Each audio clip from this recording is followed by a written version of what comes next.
Breaking news. ప్రియుడితో పడక సుఖం కోసం భర్తను చంపించేసిన గద్వాల ఐశ్వర్య కేసులో ఎస్పీ సంచలన విషయాలు చెప్పారు. నిజానికి ఈ ఘటన వెలుగు చూసిన తర్వాత తెలుగు రాష్ట్రాల్లో చాలామంది పెళ్లికైన అబ్బాయిలు పెళ్లి చేసుకోవాలి అంటే భయం వేస్తోంది అనే అభిప్రాయాలు. ఎక్కడ మాట్లాడుకున్నా పెళ్లికైన అబ్బాయిలు మాట్లాడుకునేటప్పుడు పెళ్లి చేసుకోవాలంటే భయం వేస్తోంది. పెళ్లికి ముందు పెళ్లి చేసుకునే సమయంలో చాలా విషయాలు పెళ్లి చేసుకునే మనిషిని అడగాలి అని అనిపిస్తుంది. ఈ విషయాలు క్లారిటీ వచ్చిన తర్వాత పెళ్లి చేసుకోవాలి, లేదంటే జీవితం ఏమైపోతుందో అని చర్చించుకుంటున్న అబ్బాయిల సంఖ్య కూడా పెరుగుతుంది. ఐశ్వర్య అచ్చం సోనం లాగే మేఘాలయలో సోనం ఘటనను కూడా మనం ఇక్కడ గుర్తు చేసుకోవాలి కదా. మేఘాలయలో రఘువంశీని పెళ్లి చేసుకున్న సోనం ఘటన మొత్తం దేశవ్యాప్తంగా సంచలనం సృష్టించింది. అన్ని రాష్ట్రాల్లోనూ ఆ ఘటన గురించే మాట్లాడుకున్నారు. పెళ్లి చేసుకున్న రఘువంశీని సోనం మేఘాలయ తీసుకుని వెళ్ళి అక్కడ ప్రియుడు రాజా కోసం భర్తను నిర్దాక్షిణ్యంగా చంపించేసింది. ఆ తర్వాత ప్రియుడితో కలిసి చెక్కేసింది. కుటుంబ సభ్యులు అక్కడికి వచ్చిన తర్వాత కేసు పెట్టి అంతా వెతికితే ఆ తర్వాత రఘువంశీ శవమై కనిపించాడు.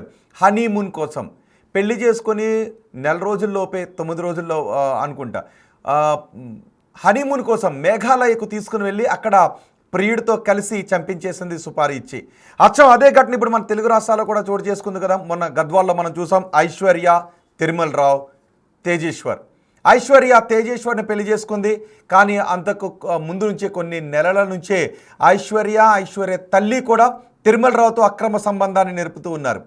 ఆ తిరుమల్ రావుకు అంతకు ముందే పెళ్ళయింది, కానీ పిల్లలు లేరు. దీంతో ఐశ్వర్య మోజులో పడ్డాడు. ఐశ్వర్యతో పాటు ఐశ్వర్య తల్లి మోజులో కూడా పడ్డాడు. తల్లి కూతుళ్ళిద్దరూ తిరుమల్ రావు మోజులో ఉండి తిరుమల్ రావుతోనే కలిసి తిరుగుతూ ఉన్నారు. ఈ నేపథ్యంలో తిరుమల్ రావుని పెళ్లి చేసుకోవాలి అని అనుకున్నప్పుడు ఆ తిరుమల్ రావు భార్య అడ్డగించింది, కేసు పెడతానని చెప్పడంతో ఆ తర్వాత ఐశ్వర్య వేరెవరినో పెళ్లి చేసుకుందామని అనుకుంది. ఇక్కడ అమాయకుడైన తేజేశ్వర్ని పెళ్లి చేసుకుంది. బ్యాంకులో పనిచేస్తున్నాడు తేజేశ్వర్. ఆ తేజేశ్వర్ని పెళ్లి చేసుకున్న తర్వాత వీళ్ళిద్దరూ కలిసి ఏమనుకున్నారో అంటే తెలుసా, ఎవరిని పెళ్లి చేసుకున్నా కూడా వాడిని లేపేద్దాం, వాడిని చంపేద్దాం. ఆ తర్వాత జనాలు ఎవరు కూడా నువ్వు ఇంకా పెళ్లి చేసుకోలేదు ఏంటి అని ఎవరు కూడా క్వశ్చన్ చెయ్యరు. వాడిని లేపేసి అప్పుడు మేఘాలయలో సోనం దొరికేసినట్టుగా మనం దొరకొద్దు అని అనుకున్నారంట. ఇద్దరు అలాంటి ప్లాన్ చేసుకున్నారంట. సోనం రాజా రఘువంశీ వీళ్ళిద్దరి గురించి మాట్లాడుకున్నారంట. వాళ్ళిద్దరూ ఎలా దొరికేశారో అనే విషయాన్ని పదే పదే మాట్లాడుకుని మనం దొరకకుండా ఉండటానికి ఏం చేయాలని అనుకున్నారంట. అంతేకాదు వీడిని పెళ్లి చేసుకున్న తర్వాత ఆషాఢ మాసంలో భార్య భర్తలు ఇద్దరు విడివిడిగా ఉంటారుగా, అత్తారింటికి వెళ్ళరు కదా కొన్ని సంప్రదాయాల ప్రకారం. సో ఇలా మనం ఎవరింటికి వాళ్ళ ఇంటికి వచ్చినప్పుడు అటు లద్దాకో లేదంటే అండమాన్కో చెక్కేద్దాం, ఈలోపు నా భర్త అక్కడే ఉంటాడు కదా, మధ్యలో ఫోన్ మాట్లాడితే సరిపోతుందని అనుకున్నారంట. అంతేకాదు ఈ తిరుమల్ రావు ఐశ్వర్య ప్రియుడితో పడక సుఖం కోసం మొగుని చంపించేసిన ఐశ్వర్య ఆల్రెడీ పెళ్ళయ్యి అటు తల్లి కూతుళ్ళు ఇద్దరితోనూ సంబంధాన్ని నేర్పుతున్న ఈ తిరుమల్ రావు ఇద్దరు 24 అవర్స్ వీడియో కాల్లో ఉండేవారంట. అదే కదా ఇప్పుడు ఐశ్వర్య అత్తారింటికి వచ్చినప్పుడు తేజేశ్వర్ సోదరుడు చెప్తున్న మాటలు ఎప్పుడు ఫోన్లోనే ఉంటుంది, ఎప్పుడు ఫోన్లో చూసుకుంటూనే ఉంటుంది. అడిగితే మళ్ళీ ఏమంటారు, చూడండి నన్ను అనుమానిస్తున్నాడు అంటారు. అక్కడ కూడా మళ్ళీ పెద్ద ఇబ్బందే. అనుమానిస్తున్నాడు, నా భర్తకు అనుమానం, నా ఆడవడుచుకు అనుమానం, మా అత్తకు అనుమానం, ఇలాంటివి చెప్తూ ఉంటారు. కానీ ఇక్కడ మరి ఆవిడ చేసింది ఏంటి, ప్రియుడితో 24 అవర్స్ ఫోన్లోనే ఉందంట. పక్కన భర్తను పెట్టుకుని ప్రియుడితో ఫోన్లోనే ఉందంట అత్తారింటికి వచ్చినప్పుడు కూడా. ఒక్కసారి ఈ విషయాలు నేను చెప్తున్నా, డైరెక్ట్ ఎస్పీ మాట్లాడారు. గద్వాల్ ఎస్పీ చెప్పారు ఈ సంచలన విషయాలు. ఒకసారి ఎస్పీ ఏం చెప్పారో విందాం. డిసీజ్డ్ యొక్క వైఫ్ అయినటువంటి ఐశ్వర్య, అదేవిధంగా ఆమెకు సంబంధించినటువంటి లవర్ బ్యాంక్ మేనేజర్ది మనకి మెయిన్ కాన్స్పిరసీ బయటపడింది. సో ఆ విధంగా ఇన్వెస్టిగేషన్ని మనం స్టార్ట్ చేయడం జరిగింది. దీంట్లో ముఖ్యంగా బ్యాంక్ మేనేజర్ ఎవరైతే తిరుమల ఉన్నాడో ఇతనికి సంబంధించి ఇతనికి డిసీజ్డ్ వైఫ్ అయినటువంటి ఐశ్వర్య యొక్క మదర్తో కూడా ఇల్లీగల్ ఇంటిమసీ ఉంది. తర్వాత ఈ డిసీజ్డ్ వైఫ్తో కూడా ఇల్లీగల్ ఇంటిమసీ పెట్టుకోవడం జరిగింది. సో ఎట్టి పరిస్థితుల్లో కూడా ఈమెని సెకండ్ మ్యారేజ్గా కానీ లేకపోతే ఎట్టి పరిస్థితుల్లో ఆమెతో సెక్సువల్ రిలేషన్ కంటిన్యూ చేయాలనేటువంటి దురుద్దేశంతో ఈమెకి ఎంగేజ్మెంట్ అయినప్పటి నుంచి కూడా అతని దగ్గరికి లోన్ కోసం వచ్చినటువంటి నగేష్ అనేటటువంటి వ్యక్తితో ఒక ఒప్పందం కుదుర్చుకొని ఏదో ఒక రకంగా నువ్వు అతన్ని ఎలిమినేట్ చేయి, నీకు ఎంత డబ్బు కావాలంటే అంత ఇస్తాము, అదేవిధంగా నీకు ఎన్ని లోన్స్ కావాలంటే అన్ని లోన్స్ శాంక్షన్ చేస్తానని చెప్పి నమ్మించడం జరిగింది. ఆ నమ్మించిన క్రమంలో ఎంగేజ్మెంట్ అయిన కాడి నుంచి కూడా ఇతన్ని చంపడానికి ప్లాన్ చేయడం జరిగింది. ఈ క్రమంలోనే ఈ ఐశ్వర్యకి ఈ బ్యాంక్ మేనేజర్కి మధ్య ఈ మేఘాలయలో జరిగినటువంటి హనీమూన్ మర్డర్ కేసుకు సంబంధించినటువంటి డిస్కషన్స్ కూడా జరిగినాయి. సో అక్కడేదో పొరపాటు జరిగింది, ఇక్కడ మటుకు మనం పక్కాగా ప్లాన్ ఎగ్జిక్యూట్ చేయగలం, ఎట్టి పరిస్థితుల్లో కూడా పోలీసులు డిటెక్ట్ చేయలేరు అనేటటువంటి నమ్మకంతోనే ఈమె చాలాసార్లు కూడా హస్బెండ్ని బైక్ మీద నన్ను కర్నూలులో డ్రాప్ చేయమని చెప్పి తీసుకెళ్ళమని అడగటం జరిగింది. ఆ క్రమంలో కూడా వీళ్ళు చాలాసార్లు అతన్ని అటాక్ చేసి ఈమెను తీసుకొని అతను ఏదైనా లడాక్ కానీ అండమాన్ కానీ వెళ్ళిపోవాలని, అదేవిధంగా ఈ సుఫారీ గ్యాంగ్ ఈ తేజేశ్వర్ని మర్డర్ చేయాలని చెప్పి ప్లాన్ చేయటం జరిగింది. అంటే ఇప్పుడు ఈ ఆషాఢ మాసం లోపు కనుక ఈ ప్లాన్ అంటే ఇప్పటికీ చాలాసార్లు మర్డర్ చేద్దాం అనుకున్నారు, చేయలేకపోయారు. ఇప్పుడు కూడా చేయలేకపోతే కనుక ఈ ఆషాఢ మాసంలో ఆమె ఇంటికి వచ్చినప్పుడు అక్కడి నుంచి ఇద్దరు ఎలౌప్ అయిపోయి లడాక్ కానీ అట్లా వెళ్ళాలని ప్లాన్ చేస్తారు. అంటే టైం బీయింగ్ ప్రజెంట్కి ఈలోపు ఈ సుఫారీ గ్యాంగ్ అతన్ని ఎలిమినేట్ చేస్తుంది అనేది అప్పటి వరకు వెళ్ళిపోవాలి. ఆ డెడ్ బాడీని తిరుమలకి చూపించడం జరిగింది. కర్నూలు పంచలింగాల ఏరియాలో అదే వెహికల్లో డెడ్ బాడీని తీసుకెళ్లి తిరుమలకి చూపించడం జరిగింది. తర్వాత అతని సజెషన్ ప్రకారమే ఆ నాలాలో పడేయటం జరిగింది. అంటే ఫస్ట్ ఇనీషియల్గా ఏంటంటే అతనికి 2019లో మ్యారేజ్ అయింది. సో ఇప్పుడు వరకు చిల్డ్రన్ లేకపోవటం, అతను కంటిన్యూస్గా ఈ ఐశ్వర్యతో ఇల్లీగల్ ఇంటిమసీ కంటిన్యూ చేయటంతో మనకేమైందంటే ఒకానొక టైంలో వాళ్ళు భార్యను కూడా ఎలిమినేట్ చేయాలని ప్లాన్ చేశారు. బట్ రిలేషన్లో కొంచెం బాగా బ్యాడ్ ఇమేజ్ వస్తుంది, నెక్స్ట్ ఫ్యామిలీస్ అన్ని డిస్టర్బ్ అవుతాయి అనేటటువంటి ఉద్దేశంతో అది చేయలేదు. డిసీజ్డ్ యొక్క వైఫ్ అయినటువంటి ఐశ్వర్య, అదేవిధంగా ఆమెకు సంబంధించినటువంటి లవర్ బ్యాంక్ మేనేజర్ది మనకి విన్నారుగా గద్వాల ఎస్పీ మాట్లాడిన మాటలు, ఈ సంచలన విషయాలు. ఐశ్వర్య, తేజేశ్వర్, తిరుమల రావు ఈ కేసులో సంచలన విషయాలు చెప్పారు. ఆషాఢ మాసంలో ఎక్కడికో చెక్కేద్దాం అనుకున్నారు, లండన్కో లడ్డాక్కో అండమాన్కో చెక్కేద్దాం అనుకున్నారు. అప్పటికే సుపారీ గ్యాంగ్ తిరుమల రావు బ్యాంకులో పనిచేస్తూ ఉంటాడు కాబట్టి ఆ లోన్ కోసం వచ్చే ఒక వ్యక్తితో మాట్లాడుకున్నాడు. సుపారీ గ్యాంగ్ ఈ లోపు వాళ్ళని లేపేస్తుంది, భర్తను లేపేస్తుంది. తిరిగి వచ్చేటప్పటికి అంతా అయిపోతుంది. ఆ తర్వాత పెడబొబ్బులు పెట్టొచ్చు, నాటకాలు ఆడొచ్చు, ఇవన్నీ అని అనుకుంది, అందరినీ నమ్మించవచ్చు అని అనుకుంది. కానీ ఈలోపు వాళ్ళ ప్లాన్లో కొన్ని మార్పులు చేశారు. ఈలోపే తేజేశ్వర్ను చంపేయడానికి ప్లాన్ చేసి ఎగ్జిక్యూట్ చేశారు. చంపిన తర్వాత బాడీని ఎక్కడికి తీసుకెళ్ళాలి, ఎక్కడ పడేయాలనే విషయం కూడా తిరుమలరావు కనుసన్నలోనే జరిగిందని చెప్తున్నారు. 5 సార్లు రెక్కి నిర్వహించారు, ట్రాకర్ పెట్టారు. ఎక్కడికెక్కడికి తేజేశ్వర్ వెళ్తూ ఉన్నాడో ట్రాకర్ పెట్టారు. అంటే ఎవరిని పెళ్లి చేసుకున్నా సరే చంపేద్దామని. పెళ్లి చేసుకున్న తర్వాత నచ్చలేదు, మనస్పర్ధలు వచ్చాయి, ఇలా ఏదో క్షణికావేశంలోనో ఇలా అనుకోవడం కాదు. పెళ్లి చేసుకుందాం, పెళ్లి చేసుకున్న తర్వాత వాడిని చంపేద్దాం, చంపిన తర్వాత సమాజం దృష్టిలో పెళ్ళి అయింది, భర్త చనిపోయాడు అన్నట్టు ఉంటుంది. ఇక వీళ్ళిద్దరూ ఇల్లీగల్ ఎఫ్ఐఆర్ని కొనసాగించవచ్చు అని అనుకున్నాడు. ఈమె పెళ్లి చేసుకున్న భర్తను లేపేద్దామని అనుకుంటే వాడేమనుకున్నాడు, తిరుమలరావు ఏమనుకున్నాడు అంటే ఆల్రెడీ పెళ్లి చేసుకున్న తన భార్యను చంపేద్దామని అనుకున్నారు. తిరుమలరావు తన భార్యను చంపేద్దామని అనుకున్నాడు, ఈమె భర్తను చంపేద్దామని అనుకుంది. అతను భార్యను చంపి ఈమె భర్తను చంపి ఇద్దరు హాయిగా బతకాలి, లద్దాఖ్ వెళ్ళిపోవాలి, అక్కడికి వెళ్ళిపోవాలని ప్లాన్ చేసుకున్నారు. కానీ ఎంతటి వాళ్ళైనా ఎలాంటి ప్లాన్లు చేసినా పోలీసులకు మాత్రం దొరికిపోతారు కదా. వీళ్ళు ఏమనుకున్నారు, మేఘాలయలో సోనం దొరికినట్టుగా దొరకొద్దు అని అనుకున్నారంట. వాళ్ళ గురించి ఎక్కువ మాట్లాడుకున్నారు. కానీ అక్కడ సోనం కూడా దొరికింది కదా. ఇలాంటి పిచ్చి పిచ్చి వేషాలు వేస్తే, ఇలాంటి మర్డర్లకు ప్లాన్ చేస్తే, ఇలాంటి క్రూరమైన మర్డర్ చేసిన వాళ్ళు దొరకలేదు చెప్పండి. మీరు ఎలాంటి వేషాలు వేసినా, ఎలాంటి మర్డర్లు చేసినా దొరికిపోతారు.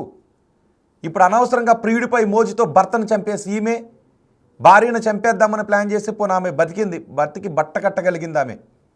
ఈ ప్రియురాలు మోజులో ఆమె భర్తను చంపేసి తిరుమలరావు బ్యాంకు ఉద్యోగం పోయింది, ఆమెకు జీవితం నాశనమైంది, ఇన్ని కుటుంబాలు రోడ్డు మీద పడ్డాయి. ఇంతకుముందు ఎస్పీ చెప్పిన మాటలు వింటే మీకు ఏమనిపిస్తుంది, ఎంత క్రూరంగా ఆలోచించిందో చూసారా. కనీసం మానవత్వం లేదు, భర్త అనే అనుబంధం లేదు, చంపేద్దాము అని ముందే ప్లాన్ చేసుకునే చంపేసింది. ఇప్పుడు అబ్బాయిలందరూ చాలామంది ఇదే చెప్తున్నారు, పెళ్లి చేసుకోవాలంటే భయం వేస్తుందని. మరొక్కసారి చెప్తున్నా, మీకు నిజంగా ప్రియుడు ఉంటే, పెళ్లికి ముందు ప్రియుడు ఉంటే ఆ ప్రియుడితోనే ఉండండి. ఒకవేళ ఆ ప్రియుడికి వేరే పెళ్ళి అయిపోతే ప్రియుడిని తలుచుకొని మీ జీవితాన్ని అలా గడిపేయండి. అంతే తప్ప ఎవరినో పెళ్లి చేసుకుందాం, వాళ్ళని లేపేద్దాం, ప్రియుడితో చెక్కేద్దాం అని మాత్రం అనుకోకండి. ఎందుకంటే వాళ్ళతో కూడా ప్రాణమే కదా, వాళ్ళకు కూడా ఒక తల్లి ఒక కుటుంబం ఉంటుంది కదా, వాళ్ళకు కూడా జీవితం మీద, అబ్బాయిలకు కూడా జీవితం మీద ఎన్నో ఆశలు ఉంటాయి కదా. పెళ్లి చేసుకున్న భర్తతో కాపురం చేయండి. నచ్చకపోతే పర్వాలేదు, డివోర్స్ తీసుకోండి కదా. ఒకవేళ మీరు పెళ్లి చేసుకున్న వ్యక్తి నచ్చలేదు, ఏదో కారణం చేత నచ్చలేదు, మనస్పర్ధలు వచ్చాయి, లేదంటే ఎవరి మీదకో మోజు మళ్ళింది, మనసు మళ్ళింది, డివోర్స్ తీసుకోండి. నాకు నువ్వు నచ్చలేదు అని చెప్పండి. చట్టం అవకాశాన్ని కల్పించింది కదా, మరి ఎందుకు చంపేశారు ఇలా? ఎందుకు చంపేస్తున్నారు? ఒకటా రెండా? ఎన్ని ఘటనలు చోటు చేసుకోలేదు? కేవలం ప్రియుడి మీద మోజుతో భర్తలను చంపేసిన ఎన్ని ఘటనలు చోటు చేసుకున్నాయి. అక్కడ సోనం, ఇక్కడ ఐశ్వర్య, అంతకుముందు ఇంకో లక్ష్మి, అంతకుముందు ఇంకో స్వాతి, ఎంతమందిని చంపేస్తారు ప్రియుడి పైన మోజుతో. మరొక్కసారి చెప్తున్నా, ఇష్టం లేకపోతే పెళ్లి చేసుకోకండి. పెళ్లికి ముందు ప్రియుడే ఉంటే, ఆ ప్రియుడికి పెళ్ళి అయిపోతే దూరంగా ఉంటే ఎలా దగ్గర అవ్వాలో మీరు ట్రై చేసుకోండి. కానీ ఇంకొకరిని పెళ్లి చేసుకుని వాడిని చంపేసి ప్రియుడికి దగ్గర అవుదాం లాంటి దుర్మార్గమైన ఆలోచనలు పెట్టుకోకండి. మనం చూసాం కదా, ఉత్తరప్రదేశ్లో ఎక్కడో పెళ్లి చేసుకున్నారు. ఫస్ట్ నైట్ రోజు భర్త దగ్గరికి వెళ్దాం అనుకుని ముసుగు తీశాడంట. ఆమె ముసుగు వేసుకుని ఉందంట. ఆ ముసుగు తీస్తే కత్తి పట్టుకుని ఉందంట. దగ్గరికి వస్తే చంపేస్తా, ఒక 35 ముక్కల కింద చేసేస్తా అని చెప్పిందంట. నన్ను ముట్టుకోవద్దు, నా దగ్గరికి రావద్దు, దగ్గరికి వస్తే చంపేస్తానందంట. తర్వాత గోడ దూకి జంప్ అయిపోయింది, ప్రియుడితో వెళ్ళిపోయింది.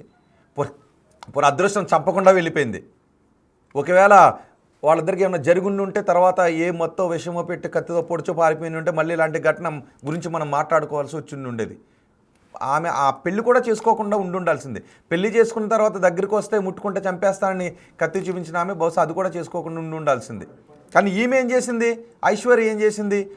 పెళ్లి చేసుకొని భర్తను నమ్మించి అత్తారింటికి వెళ్ళి సుపారీ ఇచ్చి లక్షల రూపాయలు ఇచ్చి చంపించి ఎక్కడో కాలంలో పడేసింది. ఆ ఎస్పీ చెప్తున్న మాటలు వింటే ఒక్కసారిగా భయానికి గురయ్యే మాటలు చెప్పారు. మా ప్రతినిధి శంకర్ ఉన్నారు పూర్తి సమాచారం అందించడానికి. శంకర్, అందరినీ అదుపులోకి తీసుకున్నట్టేనే ఈ ఘటన తర్వాత ఎస్పీ చెప్పిన ఆ వాస్తవాలు వింటూ ఉంటే ఒక్కసారిగా అందరూ ఆశ్చర్యానికి గురవుతున్నారు. సంచలన విషయాలు చెప్పారు. ఎస్ రోహిత్, ఎందుకంటే ఎగ్జాక్ట్ న్యూస్ చెప్పినట్టుగా ఇప్పుడు ఈ కాలంలో ఉన్నటువంటి యువకులంతా కూడా పెళ్ళిళ్ళు చేసుకోవాలంటే ఆలోచించాల్సినటువంటి సిచ్యువేషన్లో ఈ ఘటన చోటు చేసుకుందనే చెప్పవచ్చు. ముఖ్యంగా చూసుకుంటే దాదాపు 9 days పట్టింది. ఎక్కడైతే తేజేశ్వర్ ఇంటి నుంచి కనిపించకుండా వెళ్ళిపోయాడో ఆ రోజు నుంచి నేటి వరకు కూడా దాదాపు 9 రోజుల తర్వాత ఈ యొక్క సస్పెన్షన్ వాతావరణానికి తెరదించారు గద్వాల పోలీసులు. ఓవరాల్ ఎపిసోడ్ అంతా కూడా తిరుమలరావు, ఐశ్వర్య వీళ్ళంతా కూడా సినిమాను ఒక క్రైమ్ సినిమాను తలపించేలా, ఒక సస్పెన్షన్ సినిమాను తలపించేలా కూడా ఇదంతా కూడా ఈ ఎపిసోడ్ అంతా కూడా జరుగుతూ వచ్చింది. అసలు ఎవరికి తెలియదు, మేమేం చేసినా ఎవరు పట్టించుకోరు, మా గురించి ఎవరికి తెలియదు, సమాజం అంతా చూస్తూ ఊరుకుండిపోతుంది. పోలీస్ డిపార్ట్మెంట్ అంతా కూడా వెర్రెళ్ళు అన్న క్రమంలో కూడా వీళ్ళు ఒక ప్లాన్ ప్రకారం తేజేశ్వరం చంపేందుకు మర్డర్ ప్లాన్ రచించారు. ఎక్కడైతే 18వ తేదీన కేసు నమోదు చేశారో ఆ రోజు నుంచి కూడా పోలీసులు పక్కా ప్లాన్తో ముందుకు వెళ్ళారు. పక్కా ప్లాన్తో తేజేశ్వర్ కదలికలపైన ప్రత్యేక నిఘా పెడుతూనే రెగ్యులర్గా మానిటరింగ్ చేశారు. కానీ డెడ్ బాడీ దొరకకపోతే మాత్రం పోలీసులకు ఈ కేసును ఛేదించడం కాస్త లేట్ అయ్యేది. కానీ గద్వాల పోలీసులు మాత్రం దీన్ని చాలా ఛాలెంజింగ్గా తీసుకున్నారు. ఎస్పీ శ్రీనివాసరావు ప్రత్యేక బృందాల ద్వారా దీని మీద అప్రమత్తతతో వ్యవహరించడంతో ఒక్కసారిగా ఈ నిందితులపైన కూడా ప్రత్యేకమైనటువంటి దృష్టి సారించినటువంటి సిచ్యువేషన్ ఇక్కడ కనపడుతుంది. మొత్తంగా చూస్తే 21వ తేదీన అన్నౌన్ డెడ్ బాడీగా పానీయంలో గుర్తించారు. ఆ తర్వాత ఇక్కడికి తీసుకొచ్చారు. రెగ్యులర్గా ఇదంతా కూడా మినిట్ టు మినిట్ ఒక సస్పెన్షన్ వాతావరణం. అసలు నిందితులు ఎవరు, ఎందుకు చంపాల్సి వచ్చింది, ఒకవేళ ప్రియుడితో కలిసి తిరుమలరావుతో కలిసి వెళ్ళిపోవచ్చు కదా, భర్తను ఎందుకు చంపాల్సి వచ్చింది, చాలా కోణాల్లో చాలా ప్రశ్నలన్నీ కూడా చాలామంది మధ్యలో మెదులుతూ వచ్చాయి. దాని అంతటినీ కూడా పోలీసులు ఛేదించి ఈరోజు ప్రెస్ మీట్లో ఎస్పీ శ్రీనివాసరావు చెప్పినటువంటి విషయాలు సంచలనంగా మారాయి. ఎందుకంటే మరో సోనం, ఇదంతా కూడా సోనం తరహాలో ఎక్కడైతే గతంలో హనీమూన్ మర్డర్ జరిగిందో దాన్నే రిపీట్ చేసుకుంటూ రెగ్యులర్గా దాని గురించి చర్చించుకుంటూ అక్కడ జరిగినట్లు ఇక్కడ జరగకూడదు, మనం చంపిన తర్వాత పోలీసులకు దొరకకూడదు, మనం పక్కా ప్లాన్ వేయాలి, మన మధ్యలో ఎవరు ఉండకూడదు, మన ఇద్దరి మధ్య మనమే ఉండాలి, ఏకాంతంగా ఉండాలి, ఇదంతా కూడా వచ్చింది. కానీ ఇక్కడ ప్రతి ఒక్కరి మధ్యలో తొలుస్తున్నటువంటి ప్రశ్నలు ఒకటే, నీకు ఒకవేళ తిరుమలరావుతో ఎఫ్ఐఆర్ ఉంటే తిరుమలరావుతో వెళ్ళిపోవచ్చు, తిరుమలరావుతో తీసుకొని ఎక్కడికైనా వెళ్ళి గడపవచ్చు. కానీ ఒక అమాయకుడిని, ఒక మంచి వ్యక్తిని, ఒక మంచి కుటుంబాన్ని ఎందుకు చంపారన్న ప్రశ్నలు పూర్తిగా ఇటు ఉమ్మడి జిల్లా వ్యాప్తంగానే కాదు రాష్ట్ర వ్యాప్తంగా కూడా అందరూ కూడా దీన్ని ప్రశ్నిస్తున్నారు. ఇక పెళ్ళైన నాటి నుంచి కూడా ఎవరైతే ఐశ్వర్య ఉందో రెగ్యులర్గా అతను విడిచిపెట్టి ఉండలేనటువంటి సిచ్యువేషన్. ఎందుకంటే తిరుమలరావుతో ఆమెకున్నటువంటి సంబంధం, ఎఫెక్షన్ అంతా కూడా రెగ్యులర్గా ఆమె వాట్సాప్ కాల్లోనే ఉంటూ అతనితో రెగ్యులర్గా నిత్యం మాట్లాడుతూ నిత్యం ఇక్కడ ఉన్నటువంటి కదలికలన్నీ కూడా అతనికి చెప్పేది. మొత్తంగా మొదటగా తిరుమలరావు మొదటి భార్యను లేపేద్దాం అనుకున్నాడు, కానీ అది వర్కౌట్ కాలేదు. ఓవరాల్గా తర్వాత తేజేశ్వరం పెళ్లి చేసుకొని కాపురం కర్నూలుకు మార్చాలనుకున్నాడు, అది వర్కౌట్ కాలేదు. ఇదంతా తేజేశ్వర వల్లనే. ఎందుకంటే ఇక్కడ ఐశ్వర్య పూర్తిగా చాలా మైండ్ గేమ్ ఆడినటువంటి సిచ్యువేషన్. ఒకవైపు తిరుమలరావు, మరోవైపు తేజేశ్వర్, ఇద్దరిని కూడా బంతి ఆడుకున్నట్లు ఆడుకుంది. మొత్తంగా వారిని ట్రాప్ చేసి తేజేశ్వర్ను పథకం ప్రకారం ఒక భర్త తన భార్యను, తన తల్లిని నమ్మినంతగా కూడా ప్రపంచంలో ఎవరిని నమ్మడు. కానీ అలాంటి ఒక భార్య తన భర్త చావుకు కారణమని తెలియడం అనేది చాలా దురదృష్టకరమైన విషయం. ఎందుకంటే పెళ్ళై ఇంటికి తీసుకొచ్చిన తర్వాత కుటుంబాన్ని ఎదిరించి తీసుకొచ్చాడు. అతనికి సంబంధించినటువంటి అన్న ఇంట్లో నుంచి కూడా వెళ్ళిపోయాడు. ఎందుకంటే అమ్మాయి క్యారెక్టర్ బాగాలేదు, నేను క్యారెక్టర్ శంకర్ ఇప్పుడు పోలీసులు అదుపులోకి తీసుకున్న తర్వాత నిజానికి ఆమె ఏమనుకుంది? ఐశ్వర్య ఎవరిని పెళ్లి చేసుకున్నా ముగ్గురిని చంపేసి, కట్టుకున్నోడిని చంపేసి, ఆ ప్రేమించినతో వాడికి కూడా ఆల్రెడీ పెళ్ళయింది. దయచేసి ఈ లాంగ్వేజ్ వాడుతున్నానండి, ఎవరేమనుకోకండి. కానీ ఎందుకంటే మంచి లాంగ్వేజ్ ఏమొస్తుంది? అమాయకులను చంపేసే వాళ్ళని అయ్యా, వారు, వీరు అని సంబోధించాలా? కాదు కదా. అందుకే ఈ లాంగ్వేజ్ వాడుతున్నాం. కోపం వస్తుంది కదా, ఎవరికైనా కోపం వస్తుంది కదా. వాళ్ళని మర్యాదగా చూడాల్సిన అవసరం లేదు కదా. సో అందుగురించే తిరుమలరావు విషయంలో ఈ లాంగ్వేజ్ వాడుతున్నాం. ఓకే శంకర్, ఏమన్నా పశ్చాత్తాపం కనబడుతుందా? అయ్యో ఇంత చేశాను, కట్టుకున్న భర్తను చంపి ఇప్పుడు కటకటాల పాలయ్యాను, జీవితాంతం ఇంక ఇదే కటకటాల్లో ఉండాలి అనే పశ్చాత్తాపం కనీసం పోలీసులకైనా కనబడుతుంది. ఏమైనా చెప్తున్నారా? ఎస్, ఎస్పీ చెప్పినట్లుగా పూర్తిగా ఐశ్వర్య బిహేవియర్ చూస్తే మాత్రం మొత్తంగా తన ప్రపంచమంతా తిరుమలరావే అన్నట్లుగా వివరించిందని చెప్పి కూడా పోలీసుల విచారణలో తేలినట్లు ఎస్పీ చెప్తున్నాడు. ఇదంతా చూస్తే అంటే భర్తకు ఆటంకం కలిగితే, భర్తకు ఆపద వస్తే ముందుండి ఉండాల్సినటువంటి భార్య అతను వెళుతున్నటువంటి బైక్కి ఒక సిగ్నల్ అంటే ట్రాకర్ను అమర్చడం, రెగ్యులర్గా ఎక్కడ తిరుగుతున్నాడు, ఏం చేస్తున్నాడు, ఎటువైపు పోతున్నాడు, ఏం జరుగుతుంది, ఇదంతా తిరుమలరావుకు అందించడం ఆమె పని. ఇక్కడికి వచ్చింది ఆయనతో కాపురం చేయడానికి కాదు, తేజేశ్వర్ను మట్టు పెట్టడానికి మాత్రమే ఈ యాంగిల్లో జరిగింది. ఎక్కడ కూడా ఏ కోణాన కూడా ఐశ్వర్య ముఖంలో భర్తను చంపించానన్న పశ్చాత్తాపం మాత్రం ఎక్కడా కనిపించలేదని చెప్పి కూడా పోలీసులు విస్తుపోయే నిజాలను బయటికి పెట్టారు. ఓవరాల్ ఇంకొక విషయం కూడా చెప్పారు.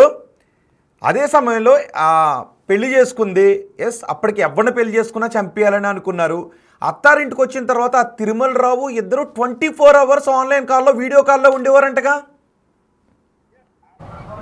ఎస్, ఇక్కడ ఎస్పీకి ప్రధానంగా ఈ అంశం మీదే ప్రధానంగా మాట్లాడాడు. ఎందుకంటే మెయిన్గా నార్మల్ కాల్ మాట్లాడుకుంటే డౌట్ వస్తుంది, కానీ దాంట్లో వాట్సాప్ కాల్ ఆన్ చేసి జేబులో పడేసుకోవడం, ఈమె చేతిలో పట్టుకొని తన పని తను చేసుకుంటూ పోవడం, ఇంట్లో ఏదో పని చేస్తున్నట్లు కుటుంబ సభ్యులను నమ్మించడం, ఒకవైపు తిరుమలరావు బ్యాంకులో కూర్చొని తనేదో ఫోన్లో ఆన్లైన్ వర్క్ చేస్తున్నట్లు యాక్షన్ చేయడం, ఇదంతా. కానీ వీళ్ళంతా 24 hours అంటే 24/7 కూడా ఒకరిని విడిచిపెట్టి ఒకరు ఉండేటటువంటి సిచ్యువేషన్ లేదని చెప్పి వాళ్ళు చెప్తున్నారని. అంటే వాళ్ళ మధ్య ఎవరిని కూడా రానివ్వడం లేదు, ఎవరిని వచ్చినా కూడా వాళ్ళు ఉపేక్షించలేదు.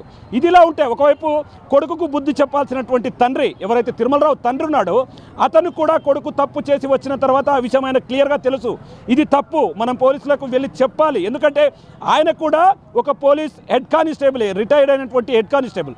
కానీ ఆయన నిజాన్ని దాచిపెట్టడంతో పాటు తన కొడుకును సేవ్ చేయాలనుకున్నాడు.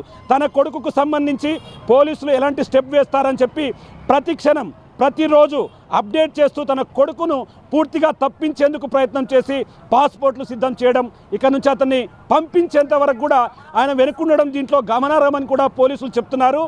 ఏదేమైనప్పటికీ ఓవరాల్ ఎపిసోడ్ అంతా కూడా మరొకసారి తెలుగు 2 రాష్ట్రాల్లో హాట్ టాపిక్ గా మారింది. ఈ ఘటన గురించి అంటే మేఘాలయాలో వాళ్ళు ఎలా దొరికేశారో మనం అలా దొరకకుండా ఉండాలి అని అంతా పక్కాగా ప్లాన్ చేసుకున్నారా? ఎవరిని పెళ్లి చేసుకున్నా లేపేసి మన ఇద్దరం కలిసి ఉందామని అనుకున్నారంటగా.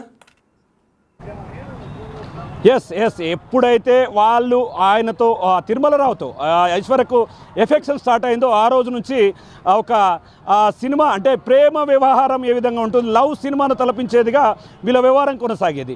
చాలా ఆలోచనలు, చాలా కోరికలు, బయటికి వెళ్ళాలి, విదేశాల్లో పర్యటించాలి, విదేశాల్లో హనీమూన్ చేసుకోవాలి.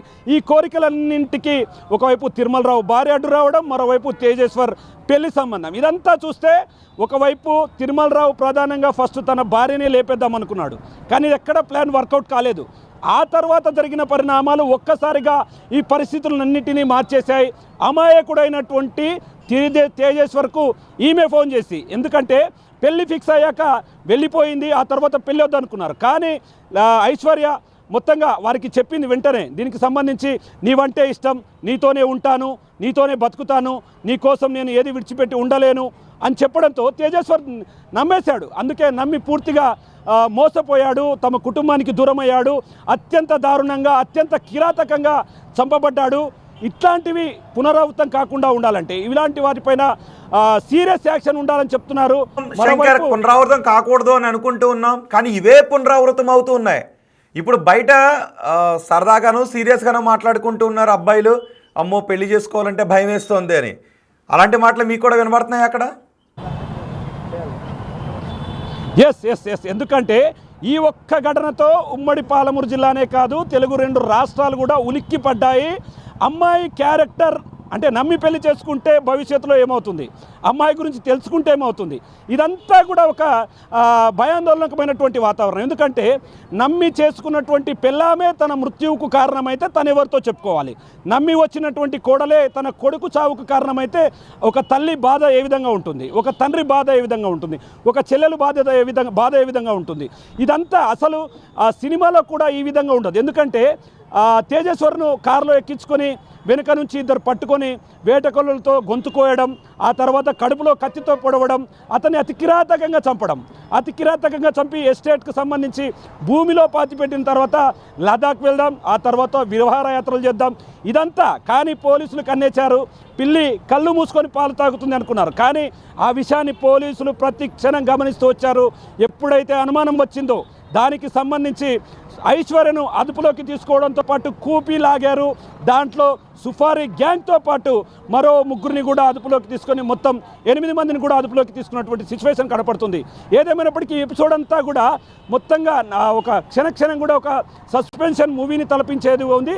ఎట్టకేలకు పోలీసులు దీన్ని కంప్లీట్ చేసి రాబోయే రోజుల్లో ఒకవైపు యువతకు మరోవైపు మహిళలకు కూడా ఒక సందేశాన్ని ఇచ్చారు. ఎందుకంటే మన మైండ్ సెట్ మంచిగా ఉండాలి, మనం మంచిగా ఉండాలి, సమాజానికి ఒక మంచి మెసేజ్ని ఇవ్వాలి.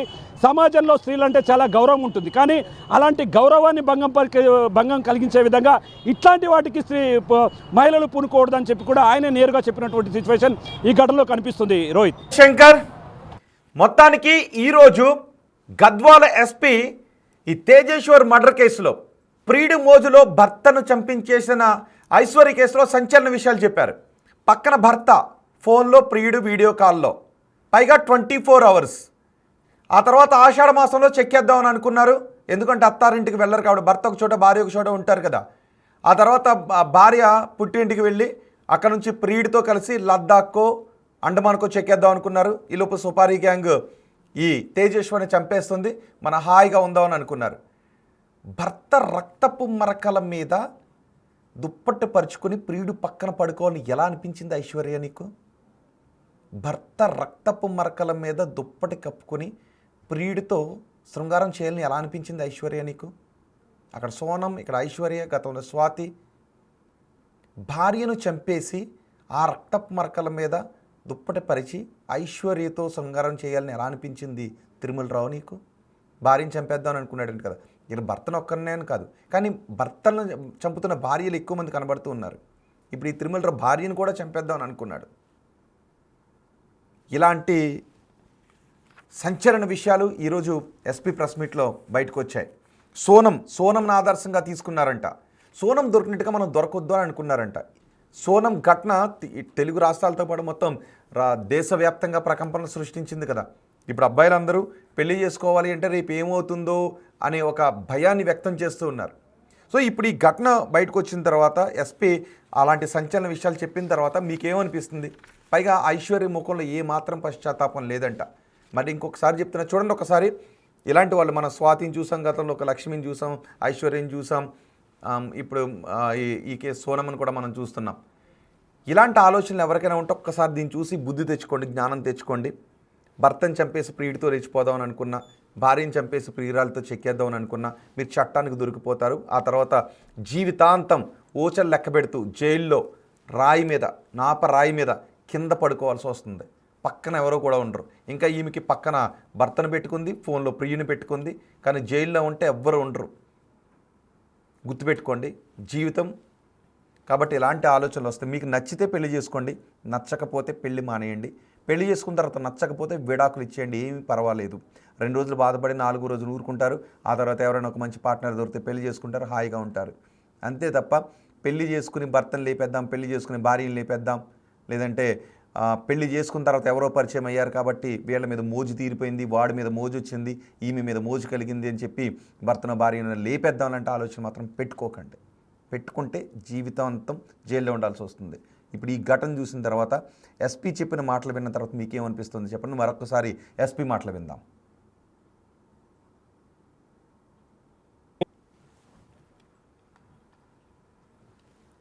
చేయటం జరిగింది. దీంట్లో ముఖ్యంగా బ్యాంక్ మేనేజర్ ఎవరైతే తిరుమల ఉన్నాడో ఇతనికి సంబంధించి ఇతనికి డిసీజ్డ్ వైఫ్ అయినటువంటి ఐశ్వర్య యొక్క మదర్తో కూడా ఇల్లీగల్ ఇంటిమసీ ఉంది. తర్వాత ఈ డిసీజ్డ్ వైఫ్తో కూడా ఇల్లీగల్ ఇంటిమసీ పెట్టుకోవడం జరిగింది.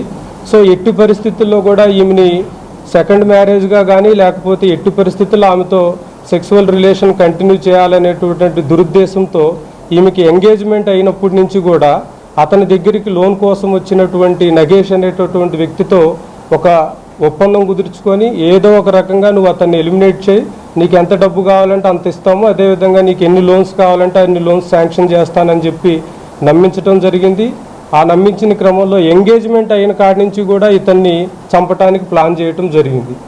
ఈ క్రమంలోనే ఈ ఐశ్వర్యకి ఈ బ్యాంక్ మేనేజర్కి మధ్య ఈ మేఘాలయలో జరిగినటువంటి హనీమూన్ మర్డర్ కేసుకు సంబంధించినటువంటి డిస్కషన్స్ కూడా జరిగినాయి. సో అక్కడేదో పొరపాటు జరిగింది, ఇక్కడ మటుకు మనం పక్కాగా ప్లాన్ ఎగ్జిక్యూట్ చేయగలం, ఎట్టి పరిస్థితుల్లో కూడా పోలీసులు డిటెక్ట్ చేయలేరు అనేటటువంటి నమ్మకంతోనే ఈమె చాలాసార్లు కూడా హస్బెండ్ని బైక్ మీద నన్ను కర్నూలులో డ్రాప్ చేయమని చెప్పి తీసుకెళ్ళమని అడగటం జరిగింది. ఆ క్రమంలో కూడా వీళ్ళు చాలాసార్లు అతన్ని అటాక్ చేసి ఈమెను తీసుకొని అతను ఏదైనా లడాక్ కానీ అండమాన్ కానీ వెళ్ళిపోవాలని, అదేవిధంగా ఈ సుఫారీ గ్యాంగ్ ఈ తేజేశ్వర్ని మర్డర్ చేయాలని చెప్పి ప్లాన్ చేయటం జరిగింది. అంటే ఇప్పుడు ఈ ఆషాఢ మాసం లోపు కనుక ఈ ప్లాన్ అంటే ఇప్పటికీ చాలాసార్లు మర్డర్ చేద్దాం అనుకున్నారు, చేయలేకపోయారు. ఇప్పుడు కూడా చేయలేకపోతే కనుక ఈ ఆషాఢ మాసంలో ఆమె ఇంటికి వచ్చినప్పుడు అక్కడి నుంచి ఇద్దరు ఎలౌప్ అయిపోయి లడాక్ కానీ అట్లా వెళ్ళాలని ప్లాన్ చేస్తున్నారు. అంటే టైం బీయింగ్ ప్రజెంట్కి ఈలోపు ఈ సుఫారీ గ్యాంగ్ అతన్ని ఎలిమినేట్ చేస్తుంది అనేది అప్పటి వరకు వెళ్ళిపోవాలి. ఆ డెడ్ బాడీని తిరుమలకి చూపించడం జరిగింది. కర్నూలు పంచలింగాల ఏరియాలో అదే వెహికల్లో డెడ్ బాడీని తీసుకెళ్లి తిరుమలకి చూపించడం జరిగింది. తర్వాత అతని సజెషన్ ప్రకారమే ఆ నాలాలో పడేయటం జరిగింది. అంటే ఫస్ట్ ఇనీషియల్గా ఏంటంటే అతనికి 2019లో మ్యారేజ్ అయింది.